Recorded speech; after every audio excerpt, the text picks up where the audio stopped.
আসসালামু আলাইকুম ওয়া রাহমাতুল্লাহি ওয়া বারাকাতুহু। বিসমিল্লাহির রহমানির রহিম। আলহামদুলিল্লাহ ওয়াসসালাতু ওয়াসসালামু আলা রাসূলিল্লাহ। মুহররম মাস আজকের আলোচনার বিষয়। মুহররম মাস হিজরীয় সনের প্রথম মাস। মুহররম, এই মুহররম মাস আল্লাহর নবী সাল্লাল্লাহু আলাইহি ওয়াসাল্লাম এই মাসকে শাহরুল্লাহিল মুহররম বলেছেন, আল্লাহর মাস। আল্লাহর মাস কেন বলেছেন? এর গুরুত্ব, এর ফজিলত। এই জন্য এই মাসকে আল্লাহ নবী সাল্লাল্লাহু আলাইহি সাল্লাম বলেছেন আল্লাহর মাস। সবই আল্লাহর, কিন্তু এর গুরুত্ব বেশি, ফজিলত বেশি। তাহলে আপনাকে যদি প্রশ্ন করা হয় যে আল্লাহ নবী সাল্লাল্লাহু আলাইহি সাল্লাম কেন বললেন শাহরুল্লাহিল মুহররম, আল্লাহর মাস, মুহররম মাস, উত্তর কি হবে? এই মাসের ফজিলত এবং গুরুত্ব। রাসূল সাল্লাল্লাহু আলাইহি সাল্লামের স্ত্রী আয়েশা রাদিয়াল্লাহু তাআলা আনহা বলেন, রমজান মাসের পরে যে মাসে রাসূল সাল্লাল্লাহু আলাইহি সাল্লাম বেশি রোজা রেখেছেন সেটি হলো মুহররম মাস। রমজান মাসের পর যে মাসে বেশি রোজা রেখেছেন সেটি হলো মুহররম মাস।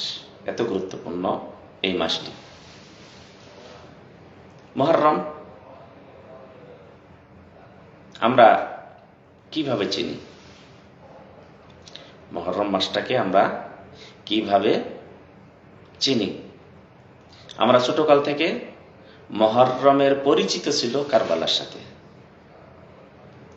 আসলে কি তাই? কারবালার সম্পর্ক ইসলামের সাথে কতটুকু? শিয়ারা আসলে হলো মুসলমানের জন্য ইহুদি, খ্রিস্টান এবং হিন্দুর চেয়েও বেশি খাতারনাক হলো আমাদের জন্য শিয়ারা।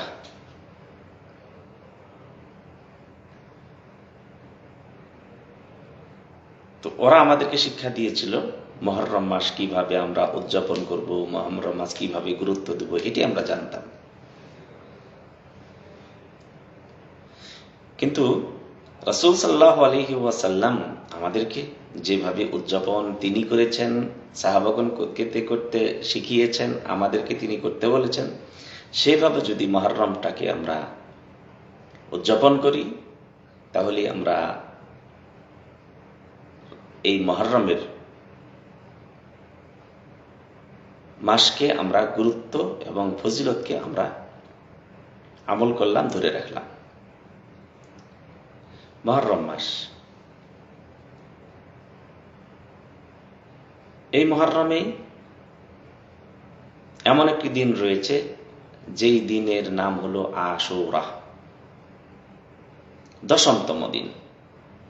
আশুরা হলো 10তম দিন, 10তম, 10ই মুহররম। এই মুহররমের 10 তারিখে রাসূল সাল্লাল্লাহু আলাইহি সাল্লাম এবং সাহাবাগণ রোজা রাখতেন ফরজ হিসেবে। তখনও রমজানের রোজা ফরজ হয়নি, রমজানের সিয়াম তখনও ফরজ হয়নি। এই অবধি, এ পর্যন্ত রাসূল সাল্লাল্লাহু আলাইহি সাল্লাম এবং সাহাবাগণ এই মুহররমের 10 তারিখের রোজাকে ফরজ হিসেবে রাখতেন। আপনাকে যদি প্রশ্ন করা হয় রমজানের রোজা ফরজ হয়েছে রাসূলের হিজরতের পরে, এর আগেও কি মুসলমানগণ ফরজ রোজা রাখতেন? জি, রাখতেন। সেটি হলো মুহররম মাসের 10 তারিখ রোজা, 10ই মুহররমের রোজা, আশুরার রোজা।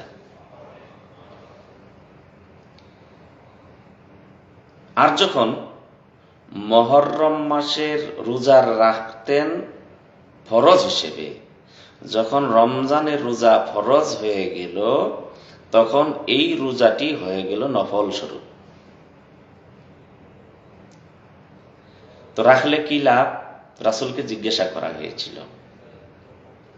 রমজানের রোজা ফরজের আগে একটি রোজা ছিল মুহররমের 10 তারিখের আশুরার দিনের রোজা, আমরা রাখতাম ফরজ হিসেবে। সেটি এখন ফরজ না, নফল। সেটা যদি কেউ রাখে তাহলে ফজিলতটা কি হবে, লাভটা কি হবে? রাসূল সাল্লাল্লাহু আলাইহি সাল্লাম বলছেন, আমি আল্লাহর কাছে আশা রাখি তিনি বিগত 1 বৎসরের গুনাহ কাফফারা করে দিবেন, মাফ করে দিবেন। ফজিলতপূর্ণ। তো সাহাবাগণ রাখতেন। রাসূল সাল্লাল্লাহু আলাইহি সাল্লাম যখন মদিনায় হিজরত করলেন, রমজানের রোজা ফরজ হলো, নফল হিসেবে আছে। তো ইহুদিদের দেখছেন তারা এই দিনে বহুত গুরুত্ব দেয় এবং রোজা রাখে। মুহররমের 10 তারিখে আশুরা রোজা তারাও রাখে। জিজ্ঞাসা করা হলো, এই আশুরা রোজা তোমরা কেন রাখো? তারা বলল, এই দিনে আল্লাহ তাআলা মূসা আলাইহিস সালাতু ওয়াস সালাম এবং তার সাথী মুসলমানদেরকে ফেরাউনের কবল থেকে রক্ষা করেছেন। শুধু তাই করেননি, ওই দিনে সাগরে 12টি রাস্তা বানিয়ে দিয়েছেন মূসা আলাইহিস সালাতু ওয়াস সালাম এবং তার সাথীরা মুসলমানগণ পার হয়েছেন শুকনা রাস্তা। এরপরে তাদের পিছু নিয়েছিল আল্লাহর দুশমন, মুসলমানদের দুশমন ফেরাউন এবং তার সাথী। আল্লাহ তাআলা তাদেরকে ওই সাগরে ডুবিয়ে মেরেছেন। একটাতে বিজয়, আর বিজয়ের উপর আরো বিজয়। এরপরে দেখলেন অলৌকিকতা, কেরামত। তো এই শুকরিয়া স্বরূপ মূসা আলাইহিস সালাতু ওয়াস সালাম এবং তার সাথী মুসলমানরা রোজা রেখেছিলেন, শুকরিয়া দান রোজা। তো ওই সুন্নতকে ধরে রেখে আমরাও রোজা রাখি। রাসূল সাল্লাল্লাহু আলাইহি সাল্লাম বললেন, নাহনু আহাক্কু বিমূসা। মূসা আলাইহিস সালামের এই যে তিনি যে শুকরিয়া স্বরূপ রোজা রেখেছেন, ওই শুকরিয়া আদায় করা আমরা বেশি হকদার তোমাদের থেকে। কেন? মূসা আলাইহিস সালামের যে শিক্ষা, সেই শিক্ষাই আমাদেরও শিক্ষা। আর তোমরা যারা ইহুদি, তার শিক্ষাকে তোমরা, আসল শিক্ষাকে তোমরা ছেড়ে দিয়েছ, আর ওই শিক্ষাকে তোমরা পরিবর্তন করে তার উল্টাটাকে তোমরা ধারণ করেছ। আর আমরা মুসলমানরা মূসা আলাইহিস সালাতু ওয়াস সালাম, প্রকৃতপক্ষে সমস্ত নবীর এবং রাসূলের শিক্ষা একটাই শিক্ষা, তাওহীদ, শিরক থেকে বেঁচে থাকা। তো এই জন্যই রাসূল সাল্লাল্লাহু আলাইহি সাল্লাম বললেন, আমরাই হলাম বেশি হকদার, যে মূসা আলাইহিস সালাতু ওয়াস সালাম এবং তার উম্মত সেই সময়কালের তারা নাজাত পেয়েছেন। শুকরিয়া আদায় মূসা আলাইহিস সালাম করেছেন, তার উম্মতরা করেছেন। তো আমরাও তার শুকরিয়া আদায় স্বরূপ রোজা রাখব। তো রাসূলুল্লাহ সাল্লাল্লাহু আলাইহি সাল্লাম বললেন যে তোমরা রোজা রাখবে 2 দিন। তারা রাখে 1 দিন, 10 দিন ঠিক রাখবে, 10 তারিখ ঠিক রাখবে, আগে এবং পিছে রেখে তোমরা তাদের একটু আলাদা করবে তাদের থেকে। তো মুহররম মাসের 10 তারিখ আশুরার রোজা রাসূল সাল্লাল্লাহু আলাইহি সাল্লাম থেকে প্রমাণিত, 2 ভাবে প্রমাণিত, 3 ভাবে প্রমাণিত। কিভাবে 3 ভাবে প্রমাণিত? একটি হলো ফরজ স্বরূপ রাখতেন, দ্বিতীয় হলো কেন ফজিলত বর্ণনা করেছেন, তৃতীয় হলো ইহুদিরা রাখতো, সেই হিসেবে রাসূলুল্লাহ সাল্লাল্লাহু আলাইহি সাল্লামের কাছে শ্রবণ করার পর তিনি রাখলেন এবং আমাদেরকে একটি নির্দেশনা জারি করলেন যে তোমরা 2 দিন রোজা রাখবে। তাহলে মুহররমের এবং আরও একটি বর্ণনায় যে পাওয়া যায় যে রাসূলুল্লাহ সাল্লাল্লাহু আলাইহি সাল্লাম রমজানের পরে বেশি রোজা রাখতেন এই মুহররম মাসে। তাহলে রমজানে এই মুহররম মাসের ফজিলত এবং গুরুত্ব রাসূল থেকেই প্রমাণিত, সাহাবাল থেকেই প্রমাণিত। এটার গুরুত্ব আবার ওই কারবালার সাথে মিলিয়ে নেওয়াটা আমাদের কোনোই প্রয়োজন নেই। আর সেখান থেকে যখন আপনি কারবালার সাথে মিলিয়ে যখন করবেন, তা আমরা ছোটকালে দেখেছি কত প্রকার শিরকে পতিত হতো, অশ্লীলতায় পতিত হতো, কত কিছু দেখেছি আমরা। তো বর্তমানে আমাদের সমাজ সজাগ হয়েছে, আলহামদুলিল্লাহ। তাহলে আপনাকে একটি কথা বলি, সেটি হলো মুহররম মাসের রোজাটা অনেকে রাখি না। এটার জন্য আমাদের কি করণীয়, সমাজকে কিভাবে আমরা সজাগ করে তুলব? সর্বপ্রথম সেটি আমি নিজে রোজা রাখবো, আমার পরিবার আমি রোজা রাখবো। এটা হলো 1 নম্বর। যেভাবে পারি আমি প্রচার করব, আত্মীয় স্বজনদের বলবো, বন্ধু বান্ধবদের বলবো। এটি হলো 2 নম্বর। 3 নম্বরে হলো আমি ইমাম সাহেবকে আগে ভাগেই বলবো, আজকে বৃহস্পতিবার, সময় এখনো আছে, ইমাম সাহেবকে বলে দিবেন যে মুহররমের যে রোজার যে ফজিলত, আশুরার রোজা, সেটা একটু আপনি খুতবাতে বলে দিবেন এবং পদ্ধতিটা বলে দিবেন, কিভাবে পদ্ধতি হবে। আর যদি পারেন মুহররম মাসের পুরা ফজিলতটা বর্ণনা করবেন, যেভাবে কোরআন এবং হাদিসে এসেছে। 3 নম্বর গেল। 4 নম্বর, আপনি মসজিদে ইফতারের ব্যবস্থা করেন, বিশেষ করে 10 তারিখে আশুরার দিনে। সবচেয়ে ভালো হয় বাজারের মসজিদে যদি দিতে পারেন,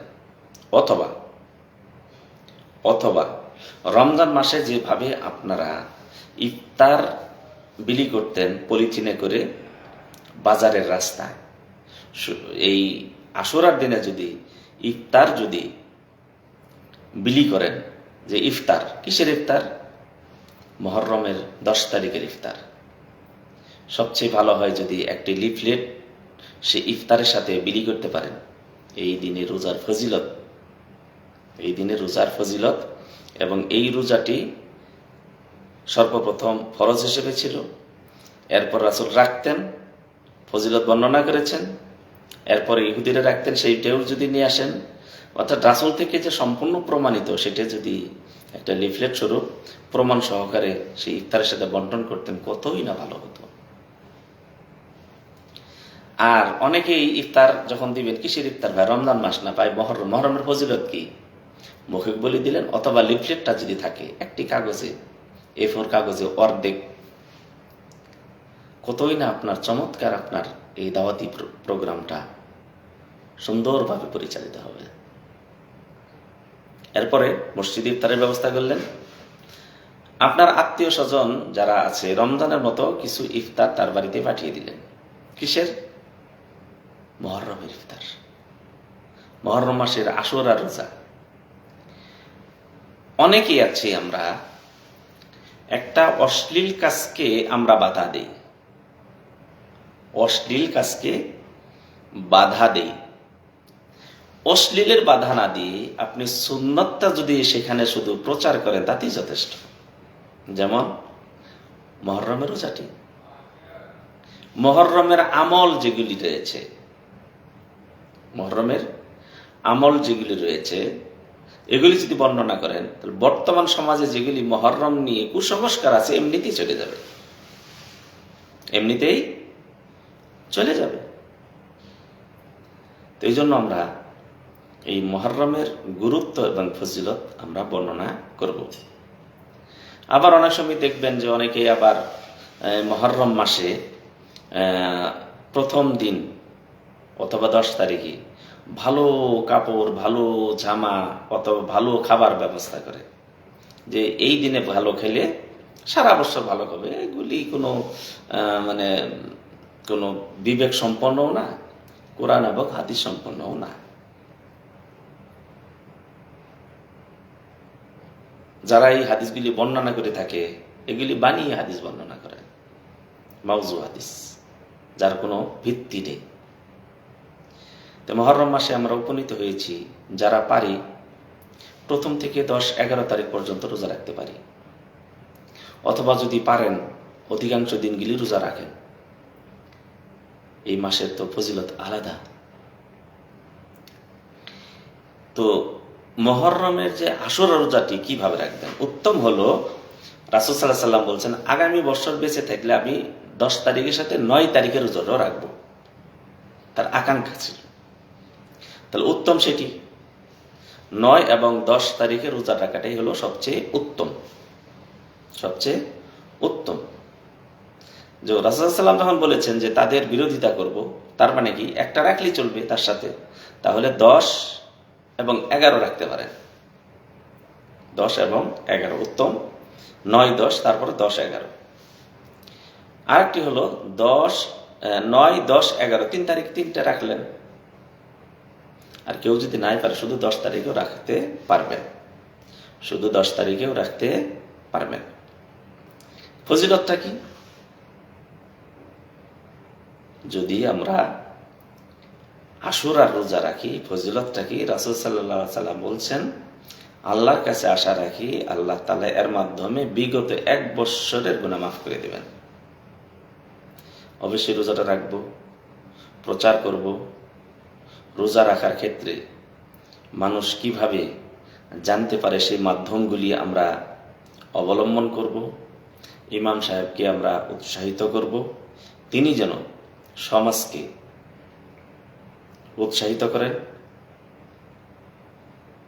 এ সম্পর্কে হাদিস বর্ণনা করেন, এ সম্পর্কে আমলগুলি বর্ণনা করেন, এ সম্পর্কে যা সুন্নাতে এসেছে তা যেন বর্ণনা করেন। এই মাসের ফজিলত যেন বর্ণনা করেন। মাসের ফজিলতটা কি? আল্লাহ নবী সাল্লাল্লাহু আলাইহি ওয়াসাল্লাম বলছেন, এটি হলো আল্লাহর মাস, মুহররম মাস। আরো ফজিলত কি? রাসূল সাল্লাল্লাহু আলাইহি সাল্লাম সবচেয়ে রমজানের পরে যে মাসগুলিতে বেশি রোজা রেখেছেন তা হলো এটি, সবচেয়ে বেশি রোজা রেখেছেন রমজানের পরে। রমজান তো পুরো মাস রেখেছেন, এই মাস পুরো মাস না রাখলেও কাছাকাছি রাখছেন। আরো কি ফজিলত? এই মাসে আশুরা রয়েছে। আশুরাতে কি আরো অনেক বর্ণিত রয়েছে, কিন্তু মুসা আলাইহিস সালাতু ওয়াস সালাম আমাদের নবী। মুসা আলাইহিস সালাতু ওয়াস সালাম তাওহীদের নবী, সমস্ত নবী আমাদের নবী। তিনি যখন শুকরিয়া শরীর রোজা রেখেছেন, আমরাও শুকরিয়া শরীর রোজা রাখবো। ইহুদি যারা আজকে দাবি করছে তাদের থেকে তাদের মহাব্বত অলিক মহাব্বত, মিথ্যা মহাব্বত। প্রকৃত মহাব্বতকে মুসা আলাইহিস সালাম আমরাই করি। তো এইভাবে যদি প্রত্যেক ইমাম সাহেব যদি আলোচনা করেন খুতবাতে, অবশ্যই সমাজে অনেক মানুষ রোজা রাখবে। দেখা গেল 2-4 বছর যেতে না যেতেই সারা বাংলার মানুষ এই আমল সম্পর্কে জানবে, মুহররম সম্পর্কে জানবে, মুহররমের ফজিলত সম্পর্কে জানবে, এবং মুহররমে যে মাসে যে কুসংস্কারগুলি ছিল সুন্নতের উপর আমল করলে এমনি দূরীভূত হয়ে যাবে। তাই আসুন আমরা মুহররমকে জানি, মুহররম ফজিলত, গুরুত্ব, বিশেষ করে আশুরা রোজা আমরা পালন করি, সমাজকে পালনের প্রতি উদ্বুদ্ধ করি, এবং আপনার এবং আমার মাধ্যমে প্রচার হোক, এবং আপনি এবং আমার মাধ্যমে ইমাম সাহেব উৎসাহিত হোক, ইমাম সাহেব বর্ণনা করুন, এবং এই মুহররম মাসের আমি রোজা রাখি, মৃত্যুর পরেও যেন এই মুহররমের রোজা আপনার আমলনামায়, আমার আমলনামায় লিপিবদ্ধ হতে থাকে। আর তা হলো, যদি আমি এদিকে মানুষকে দাওয়াত দিই, আমার মাধ্যমে, আপনার মাধ্যমে কেউ যদি জেনে সে আমলটা যদি করে, সে আমল করে ততটুকু সওয়াব পাবে, আপনিও ততটুকু পাবেন। তার আমলনামায় কম করা হবে না, এবং তার মাধ্যমে যারা জানবে, তার মাধ্যমে যারা যাবে, তার মাধ্যমে যারা যত দূর যাবে, এই ধারাবাহিকতা সব আপনি পেতে থাকবেন। তাই আসুন মুহররমকে জানি, গুরুত্ব দেই এবং আমল করি। আল্লাহ তাআলা আপনাদের আমাদের সবাইকে তৌফিক দান করুন। আসসালামু আলাইকুম ওয়া রাহমাতুল্লাহি ওয়া বারাকাতুহু।